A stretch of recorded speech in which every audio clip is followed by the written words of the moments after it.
Mesdames, Mesdemoiselles et Messieurs, le Front populaire ivoirien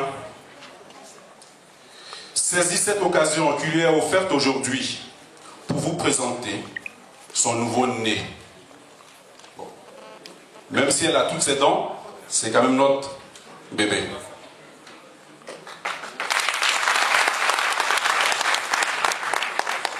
Mesdames, Mesdemoiselles et Messieurs, nous allons vous présenter et investir notre sœur, notre camarade, notre nouvelle représentante à la personne de Madame Hortense Adé Assalé.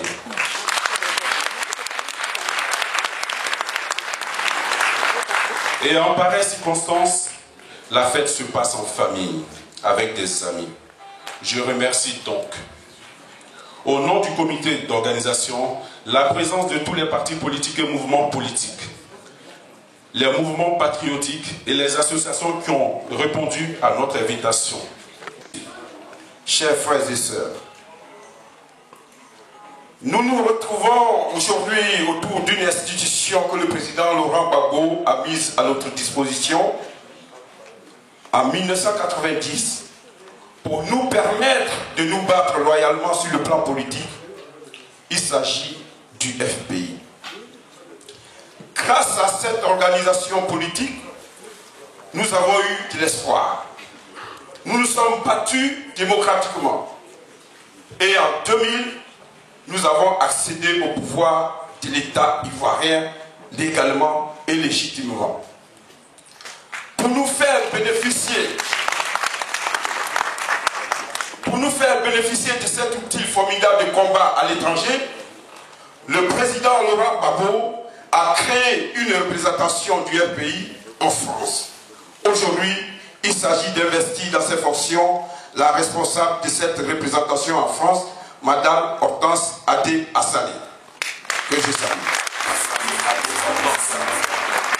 Aujourd'hui donc, le COJEP, Congrès panafricain pour la justice et l'égalité des peuples, dont j'ai la charge en France, partage avec tous les Ivoiriens épris de justice et de paix et frustrés par la violation de la démocratie et des droits de l'homme en Côte d'Ivoire, la joie de nous retrouver le temps d'une après-midi pour oublier nos soupirs dans le cadre de cette investiture. Pour nous qui sommes tous réunis ici, quelle que soit notre origine politique, raciale ou sociale, nous sommes unis par le président Laurent Gbagbo. Le président Laurent Gbagbo est le symbole de notre lutte d'émancipation, d'indépendance réelle, de démocratie et de liberté. C'est le candidat élu de la Côte d'Ivoire profonde qui symbolise nos rêves contre le candidat à nous imposé par l'étranger ou la communauté internationale qui est devenu le vrai cauchemar des Ivoiriens. Je veux parler de Dramane Ouattara. La Côte d'Ivoire traverse une crise sociopolitique aussi longue qui a été provoquée en 2002 et dont le point culminant se situe le 11 avril 2011 où le jour où cette crise dite post-électorale a pris des proportions humainement inimaginables. En effet, pendant 10 ans et demi, le FPI, parti présidentiel, a exercé un pouvoir d'État émaillé de difficultés dont l'ampleur et l'origine se découvrent maintenant à la lumière du coup d'État international du 11 avril 2011. Durant cette période, mesdames et messieurs, cette période d'exercice difficile du pouvoir par le pays, le COJEP a fidèlement servi le parti présidentiel et le président Laurent Gbagbo. Il a apporté son appui sans faille à sa politique. En effet, il a mobilisé la jeunesse en sa faveur pour défendre la patrie contre les assauts et les tentatives de déstabilisation venant de l'étranger. La jeunesse ivoirienne que le COJEP a mobilisée en sa faveur a donné sa vie pour défendre la patrie. Il y a donc une synergie entre le FPI et le COJEP qui a permis de freiner pendant 10 ans la chute programmée du président Laurent Gbagbo et d'ériger en valeur sociale le respect de la démocratie, des droits de l'homme et des libertés fondamentales incarnées par l'action du président Laurent Gbagbo. Par ailleurs, cette synergie a permis au peuple ivoirien et à la jeunesse de Côte d'Ivoire de s'épanouir, de croire à un avenir meilleur grâce à la construction de la démocratie et de l'économie. Mais force est de constater que s'écarter de la ligne dictée aux gouvernants africains, faire des choix politiques répondant aux aspirations de nos peuples, aspirer à l'indépendance réelle représente un défi face à la communauté internationale occidentale qui est hostile à toute émancipation de nos peuples. Le 11 avril nous a montré le vrai visage de la communauté dite internationale. Elle est cruelle, elle est sans pitié, injuste et prête à tout pour maintenir sa puissance et sa prédation sur nos biens et nos droits les plus élémentaires. Concrètement, la communauté internationale a décapité à la fois le FPI et le COJEP lors de son coup d'État. Elle a brisé à la fois le peuple ivoirien et sa jeunesse. Le président Laurent Gbagbo, ses principaux collaborateurs et sa famille sont injustement détenus en prison.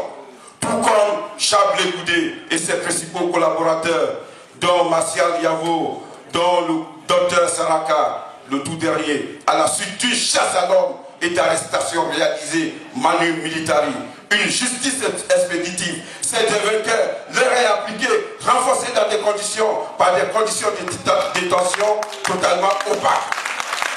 Au nom du CRI panafricain, dont je suis le président fondateur, je voudrais saluer les Ivoiriens et les Africains qui sont présents ce soir à l'investiture de la représentation du FPI.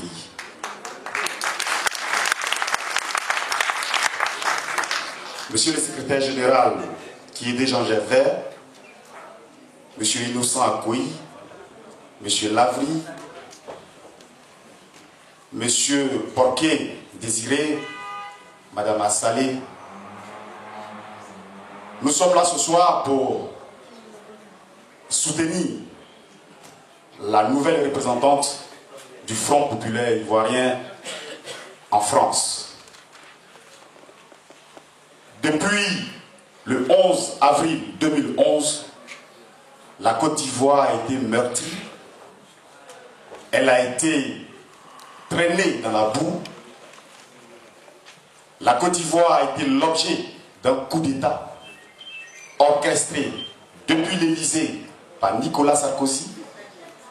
La Côte d'Ivoire a plongé dans le noir. Et en France, nous n'avons pas baissé les bras. Nous nous sommes constitués de fait comme résistants. Et dans cette résistance, nous avons poussé un cri. Un grand cri qui a été soutenu par le Front populaire ivoirien, alors dirigé par Madame Brigitte Guyot, que nous saluons ici. Nous avons mené des combats de résistance. Nous avons œuvré pour que ce cri qui a été poussé depuis l'attaque de notre pays soit entendu. Nous avons œuvré pour que notre voix puisse être perçue au-delà même des frontières de la Côte d'Ivoire, au-delà aussi des frontières françaises. Le FPI est un grand parti politique qui continue de mettre au monde des mouvements. Et nous en sommes le tout dernier né, le CRI panafricain, qui sort tout droit des entrailles du FPI pour aider ce grand-père qui est le FPI à pouvoir continuer le combat et à pouvoir arriver jusqu'au bout de cette lutte que le président Laurent Gbagbo a menée depuis plus de 30 ans. Chers camarades, chers invités, le CRI panafricain soutient cet après-midi cette investiture parce que Madame Adé Assalé, n'est pas méconnue de la lutte que nous menons.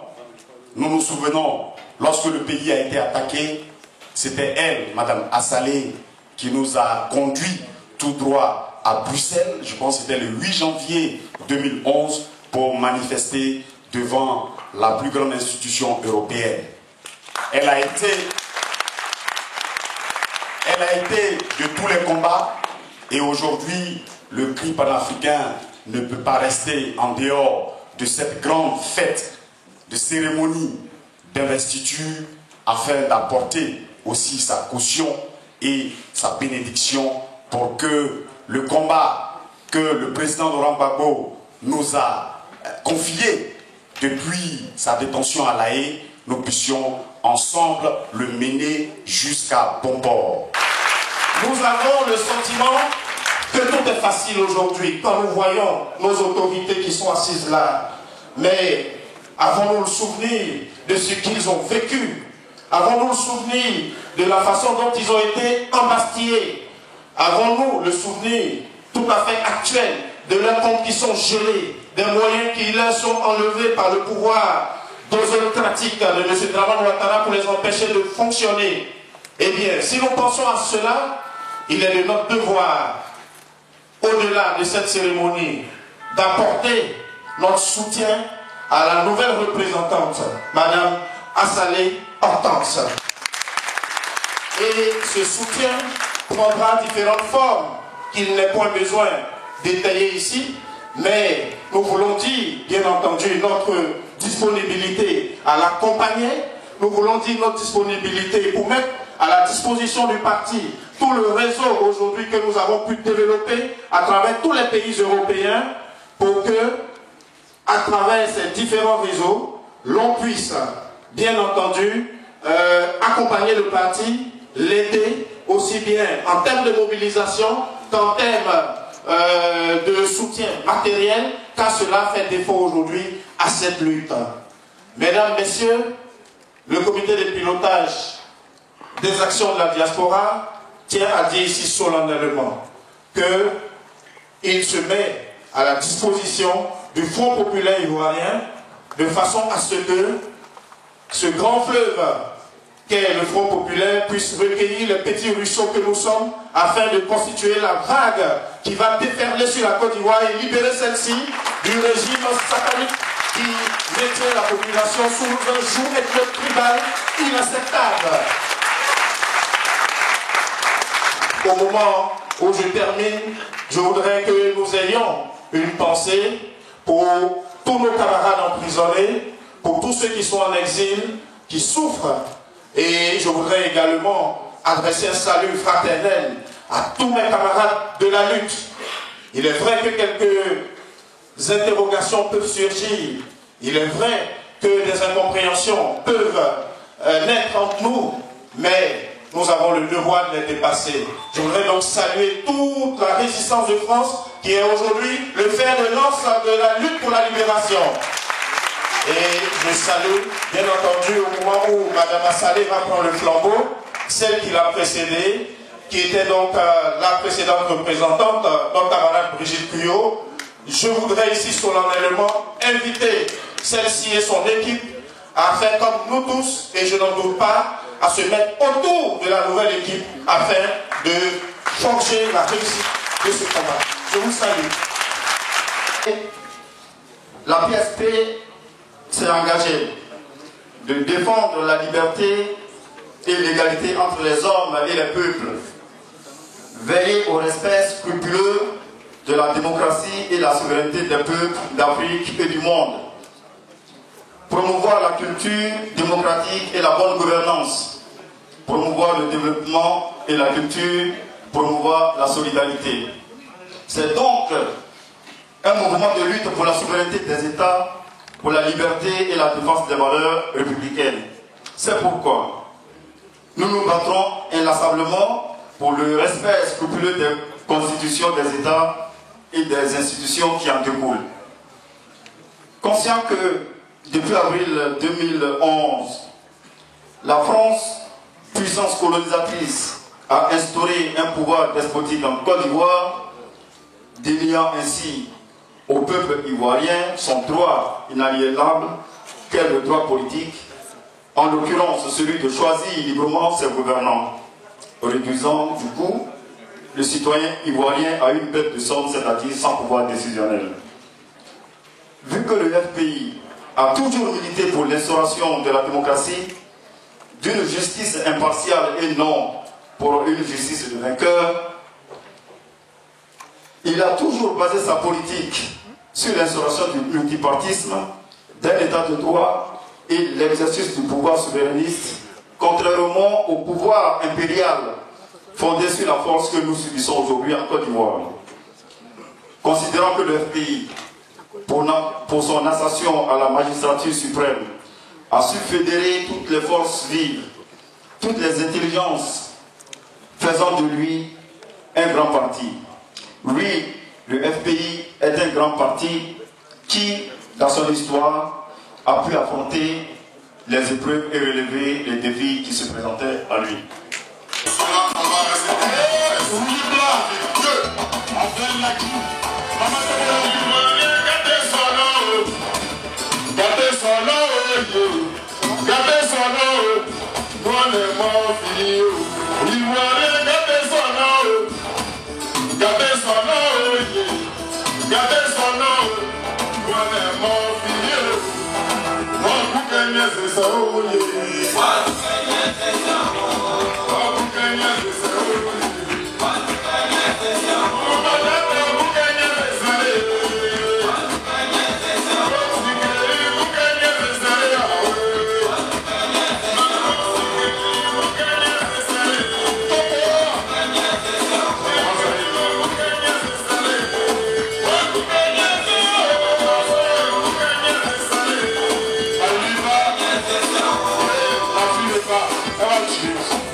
Il y a 2 semaines, 3 semaines, on avait posé la question au président Hollande, qui vous allez mettre aujourd'hui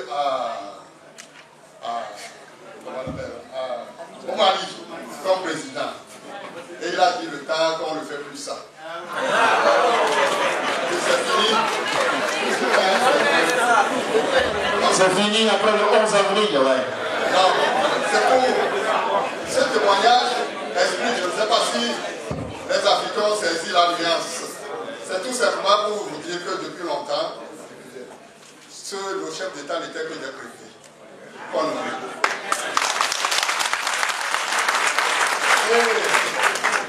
Ce qui a, c'était pas clair qu'une fois que le peuple, c'est-à-dire vous avez choisi, les Ivoiriens ont choisi leurs dirigeants, ont choisi la Côte d'Ivoire, ont choisi M. Laurent Gbagbo comme président, le président Laurent Gbagbo. Nous avons vu le résultat parce qu'il n'est pas nommé comme préfet. Donc, on a seul a fait partie, doit faire honte à toute l'Afrique et nous devons nous tous nous mobiliser. Pour que cette façon de nous traiter se termine et qu'on puisse au moins prendre notre responsabilité. Ce que je reproche un petit peu aux Africains, à nous, les Africains, c'est que nous continuons la lutte et puis arrivé un moment, chacun voit les petits, les miettes qu'on le lève et ça s'arrête.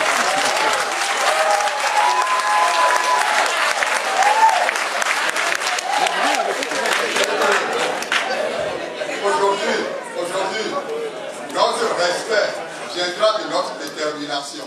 Vous voyez qu'aujourd'hui, tout le monde fait la cour à la Chine. Tout le monde va en Chine pour demander, nouer des relations avec la Chine. Et quand la Chine vient chercher aussi ce qui doit tout à fait normal, faire comme les autres en Afrique, on nous dit que non, vous allez laisser vos trucs, la Chine va vous prendre tout, parce qu'ils ne sont pas respectueux de la démocratie, qui a été respectueux de la démocratie. Personne n'a été, ni l'ONU n'a jamais respecté la démocratie et le de l'Afrique. Donc, pour ne pas être long, comme l'a souhaité le dirigeant de cette réunion, tout simplement ce que je peux vous dire, c'est qu'aujourd'hui, il est temps que la jeunesse prenne sa responsabilité et que nous prenions totalement en charge notre continent. Nous pouvons aussi. Nous avons tout pour nous. Et vive la Côte d'Ivoire, vive le Rwanda.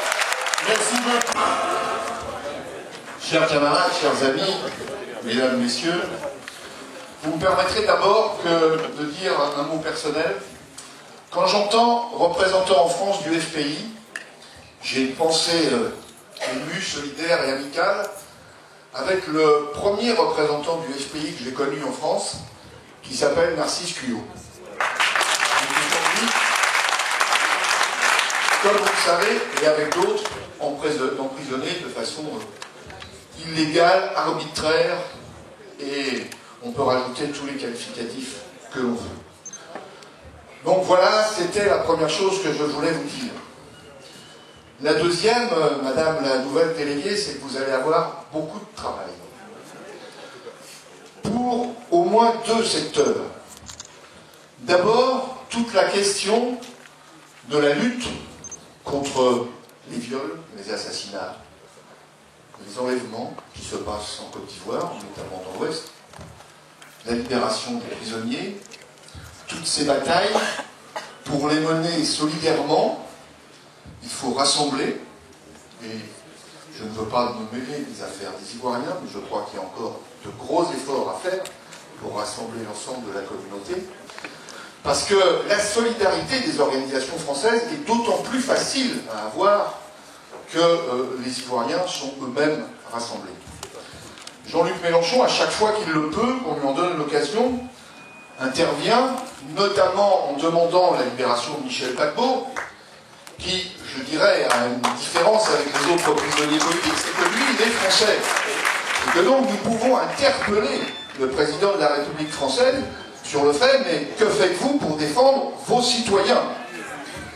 Mais comme vous l'avez vu récemment, M. Hollande, après avoir promis à Jean-Luc Mélenchon l'amnistie des syndicalistes injustement condamnés dans ce pays, avec la gauche les voter ensemble au Sénat, il a décidé que le gouvernement, sur injonction du MEDEF, repousserait cette loi. Donc on ne va pas amnistier les syndicalistes français, c'est probablement pas demain que les dirigeants du parti solférinien s'occuperont de la situation de Michel Gbagbo. Je vous dis ça pourquoi? Nous sommes tout seuls. Nous devons créer nous-mêmes notre rapport de force. Il n'y a qu'à partir de ce moment-là que les choses bougeront.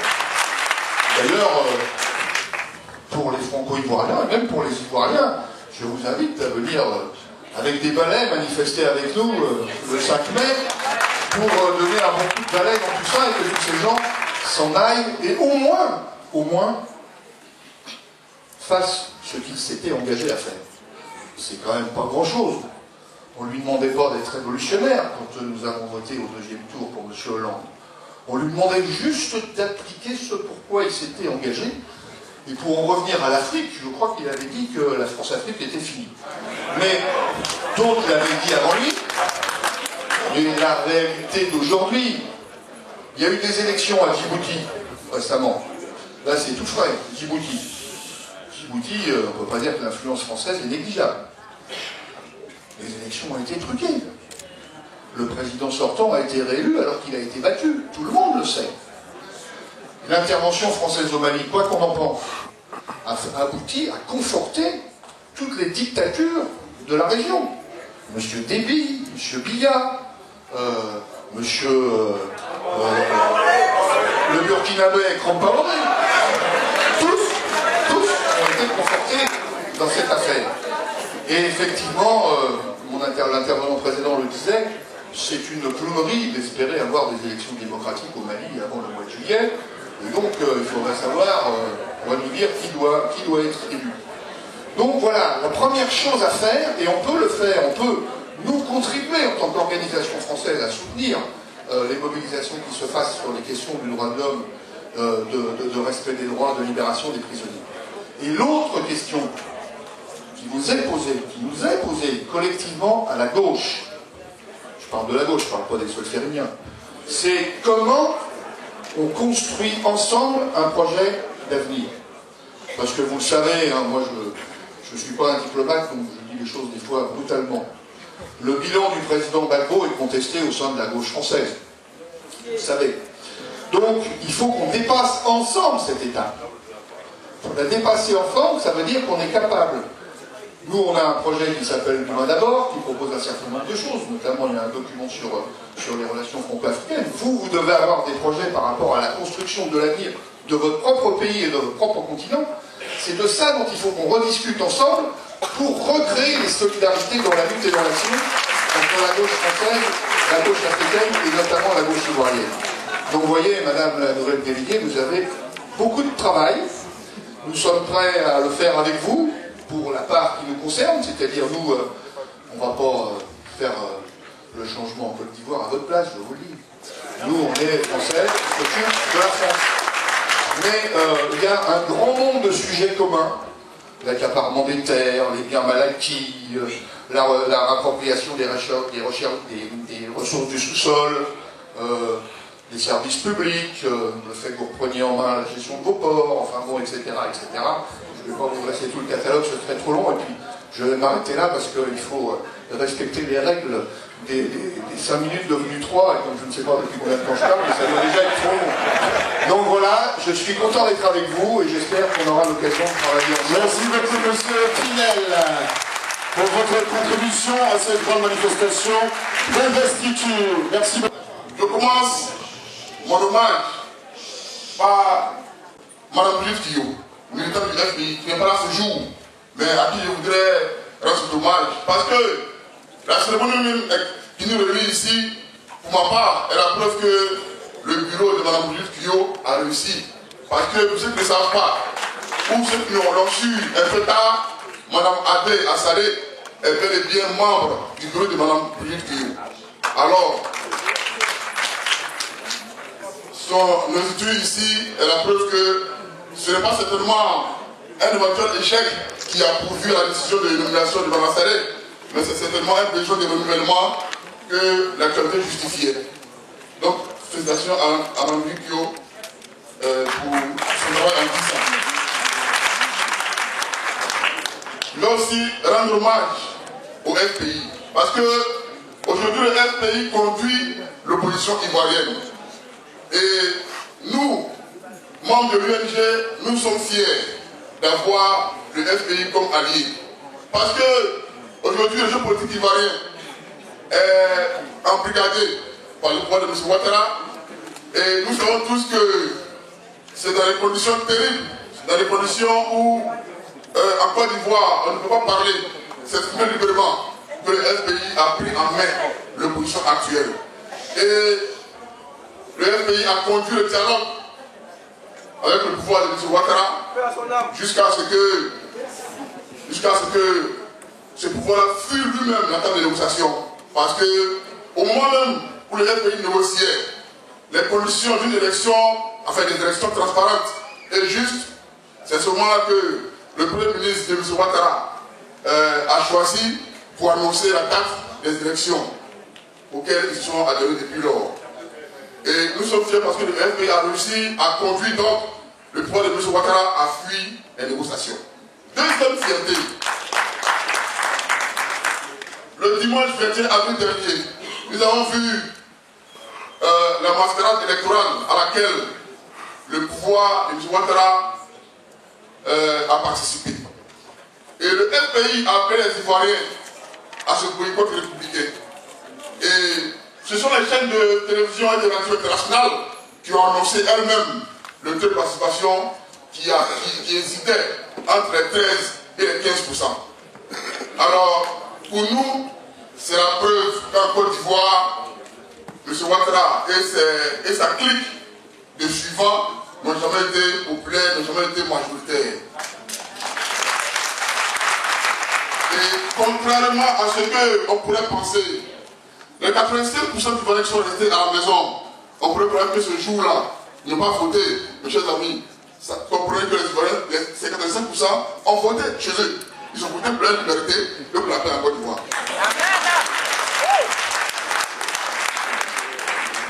Le troisième point de fierté que je mets à l'actif du FPI m'a été donné hier seulement, par M. Ouattara lui-même.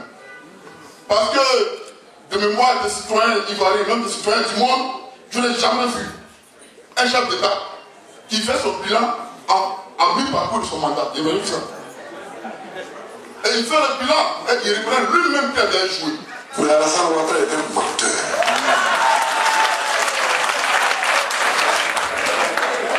Si M. Ouattara est un menteur, mais au moins si ce tableau tient, il a fait la vérité. Il a dit lui-même qu'il a échoué.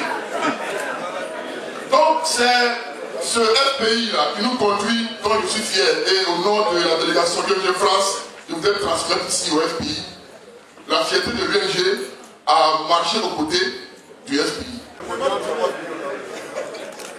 Monsieur le Président du Front Populaire Ivoirien, Monsieur Miakao Reto, même s'il n'est pas là, il faut le citer, Monsieur Akoyi Innocent, secrétaire national chargé de l'administration de l'organisation des manifestations et chef de délégation,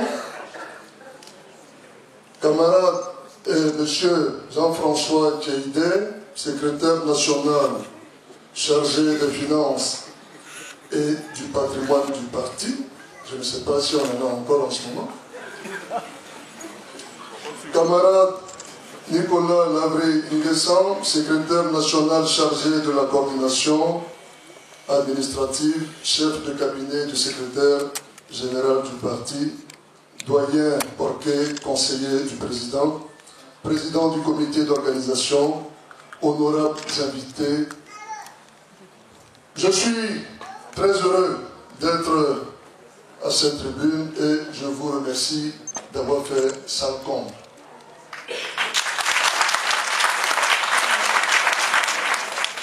Je ne commencerai mon propos bien évidemment sans saluer l'ami de tous les jours du président Laurent Gbagbo, ami fidèle, Guy Laberty.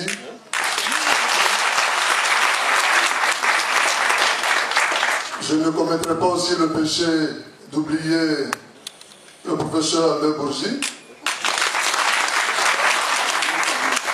Et je terminerai par saluer le camarade Finel du Front de Gauche et l'avocate émérite Maître Abiba Touré. Mais je vous salue aussi. Oui. Aujourd'hui, je ne parlerai pas en tant que cri panafricain. Je suis à une investiture. Mais je n'ai pas salué la représentante. Je n'ai pas salué. Mais c'est parce que je ne l'ai pas vu. Madame la représentante de mon parti en France, Hortense Adé-Assane.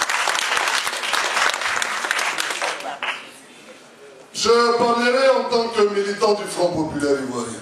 C'est tout.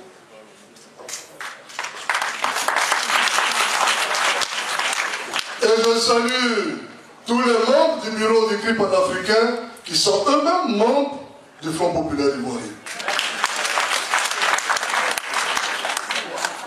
Je dirais tout simplement, et je vais un peu aller dans le sens du camarade Finel, que la tâche est immense.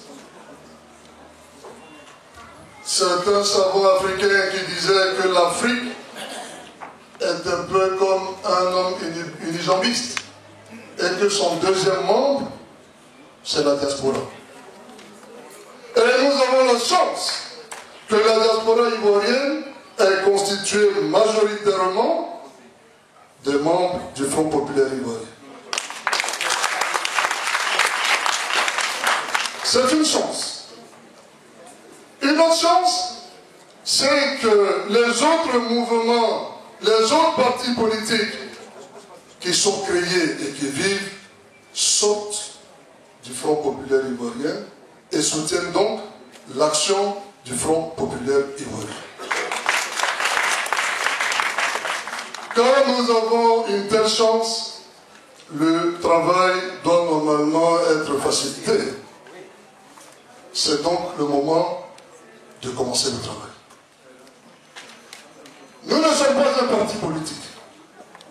Nous sommes un mouvement, une association déclarée à la préfecture et qui travaille à l'éveil des consciences pour que le nom du président Laurent Gbagbo ne soit pas oublié, sali et diffamé à tort et à travers.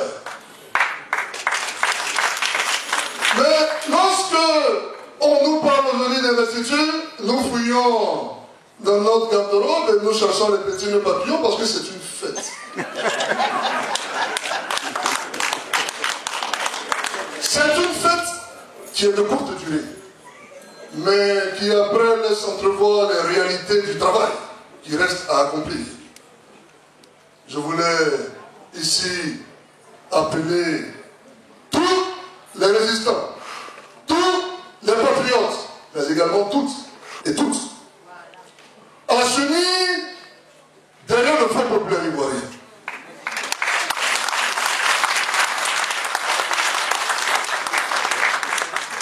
La tâche est immense, mais elle sera facilitée par votre adhésion massive aux idéaux du président Laurent Gbagbo, tels qu'inscrites dans le parti qu'il a fondé et dans le parti pour lequel aujourd'hui beaucoup d'Africains se reconnaissent en lui. Je voudrais terminer mon propos, je ne serai pas long aujourd'hui, après cet appel, en rendant un hommage à Brigitte Cuyot, beaucoup l'ont déjà fait, et je pense que nous travaillons et nous travaillerons à ce que tous les petits contentieux soient évacués pour que la famille soit forte et qu'elle regarde vers des perspectives d'avenir meilleures. Mais j'ai en terminant mon propos une pensée également pour le président Pascal Affi-N'Guessan, qui est aujourd'hui loin de son parti, qui est aujourd'hui dans les géants de Bouna, pour qui nous avons une pensée. Chers camarades militants, chers camarades résistants, croyez en la lutte, croyez en l'espoir que vous avez mis dans ce parti qu'est le Front populaire ivoirien. Quelquefois, il faut nous départir de nos petites casquettes d'association et aller dans le sens de ce grand parti qu'est le Front populaire ivoirien, qui nous a fait encore la démonstration lors du scrutin dernier que sans Gbagbo Laurent, il n'y a rien. Sans le Front populaire ivoirien, il n'y a pas d'avenir politique. Que Dieu vous bénisse, que Dieu bénisse la famille. On vient à remercier plus particulièrement notre représentant Hortense Assalé d'avoir bien voulu me faire confiance de parler au nom de tous les secrétaires généraux du FPI en France. Chacun de vous est bien placé pour savoir que la crise dont je parle actuellement, a commencé en septembre 2002 avec les attaques de la rébellion qui va consacrer la partition du pays en deux. Le président Laurent Gbagbo va tenter par tous les efforts possibles de trouver une solution négociée à cette crise, ce qui va aboutir aux accords de Ouagadougou. Or, tous les secrétaires généraux n'ont pas eu le temps matériel pour se consacrer et adopter une position commune. Les propositions que je vais faire sont donc à débattre, à corriger, à compléter, à reformer. Ce ne sont donc pas des décisions, car tel n'était pas le mandat qui m'a été confié. Bien vouloir accepter, ainsi donc, dans le cadre de ces propositions, nous voulons demander à tous de bien vouloir accepter, de permettre au pays de devenir ce qu'il a été à l'origine lorsqu'il fut créé officiellement en 1989 à Dabo.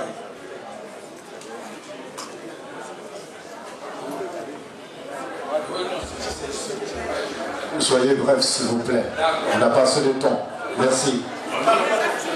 Oui, chers camarades, chers amis, le pays n'a jamais été un parti de non-notables, assis dans leur bureau pour se contenter de donner des ordres autoritaires à la base. Le pays a toujours été un parti en mouvement, c'est-à-dire un parti debout, un parti dynamique dans lequel la base communique constamment avec la direction et vice-versa, c'est ce qui fait sa grande force.